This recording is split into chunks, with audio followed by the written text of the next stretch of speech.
flying in formations, very obviously under intelligent control.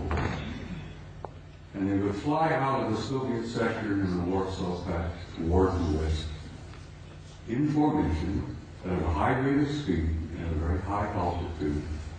And they would turn north over the English Channel, over the southern coast of England, and then they would disappear off of NATO radar over the Norwegian Sea. On that morning of 2nd February 1961, World War III almost began. The Soviets went on red alert, the NATO forces went on red alert, everybody was, fingers on their triggers, thumbs poised above those red buttons. And World War III was just moments away. Within 20 minutes, it was all over. The objects flew, turned north, disappeared off radar. It was all over. After this event occurred, a British Air Marshal by the name of Sir Thomas Pike, who was a Deputy Supreme Allied Commander in Europe at that time. He was the deputy to my boss, General Lyman Wendesser, an American 4-star general who was known as SACEUR, Supreme Allied Commander in Europe. Air Marshal Pike says, "I've had enough of this. These objects have been showing up regularly from time to time. And as I said, they almost triggered a war." Air Marshal Pike said, "We're going to have to come to terms and find out what the hell's going on here. I want to know." So he began a study. He initiated a study in Shape headquarters that was to last 3 years. They published it and they issued it in the summer of 1964 while I was there working in the war room. They titled it An Assessment, an evaluation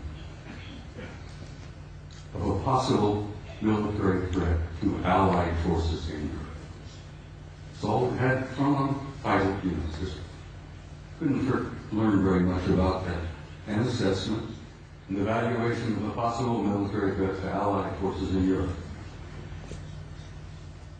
I was working in the war room one early morning around 2 or 3 o'clock, and as I jokingly used to refer to it, the coffee was too black to drink. We read all the newspapers, magazines. Many of you have heard military life is about 99% boredom, broken up with 1% of sheer terror. And that's the way it used to be, and that's the way it probably is even today. I'm sitting there nodding off, and this American Air Force full colonel looked at me and he says, "Wake up."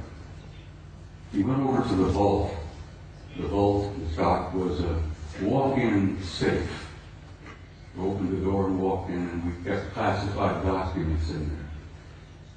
The colonel went over to the vault, the file, and pulled out this document and threw it on my desk, and he says, "Read that, that'll wake you up." Ladies and gentlemen, my life changed. I opened the first page and I couldn't put it down. I read and read and read, and I read it every time I was on duty in the war room. I was shocked, I was stunned by the implications of what I read in that study. And as I said, my life has never been ever quite the same.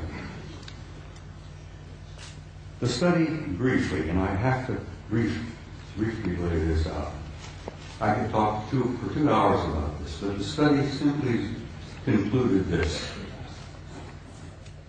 Is there a threat to Allied forces in Europe? Apparently not. They concluded that the planet Earth and the human race had been under some kind of survey or observation going on for hundreds, if not thousands of years. They concluded in 1964 that there were at least 4 different groups coming here, observing us, surveying us, analyzing us, closely watching us, what we were up to, what we were doing.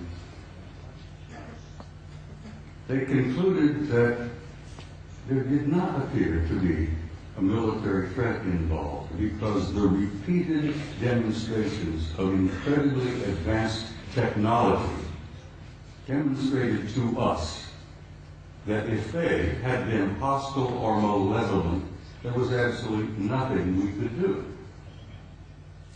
If they were evil in their intent and they were hostile toward us, it would have been over a long time ago. So, the conclusion was there were 4 different groups involved.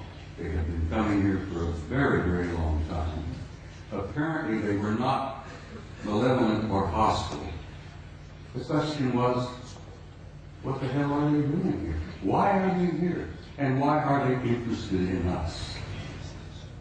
Well, they did not know in 1964 what their agenda or their motives were, and I will tell you honestly and frankly that even today, our authorities, our senior military, our national security people, still don't totally grasp what their motives are, what their agendas are.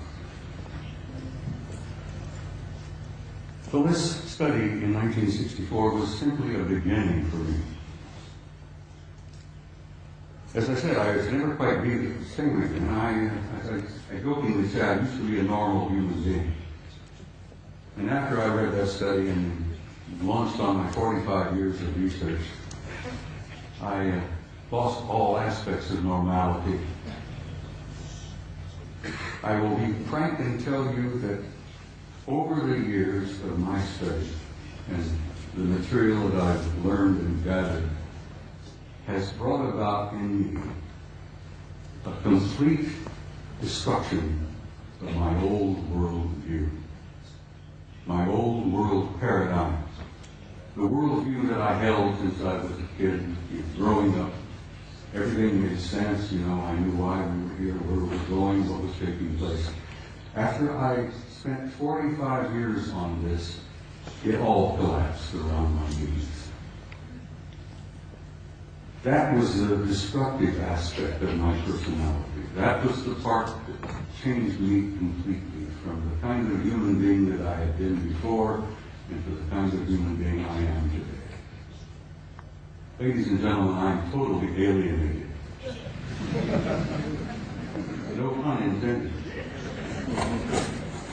I've said in a couple of interviews and briefings and such, I have had for many, many years a love-hate relationship with the human race. One moment I love you, the next minute I hate your guts. One minute I adore you for your potential and the beauty of your music and your literature and your art, and the next minute I'm saying, to hell with all of you, blow them up, let them blow themselves up, clean the planet off, get rid of them. It's part of the struggle, having lost your old worldview when your old paradigm collapses around your knees. So the man standing in front of you here today is literally a human wreck as compared to what I used to be. But I feel pretty good about it. I lost all my old illusions. I opened my eyes and I saw the future. And I'm very happy about what I've seen. I've learned over the years from infinitely variety of sources here, there, and everywhere. I didn't retire from the Army until 1976, and I kept my top secret clearance up until that moment. After I retired, I went to work for the Federal Emergency Management Agency and worked another 14 years for the U.S. government, where I had a top secret clearance. So I have a total of 41 years of federal service, you might say.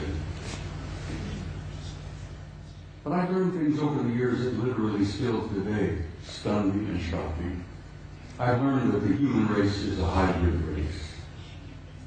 I've learned that we are not merely alone. We have never been alone. We have had an intimate interrelationship with advanced extraterrestrial intelligence from the beginning of our history. me tell you that that intimate interrelationship is still going on.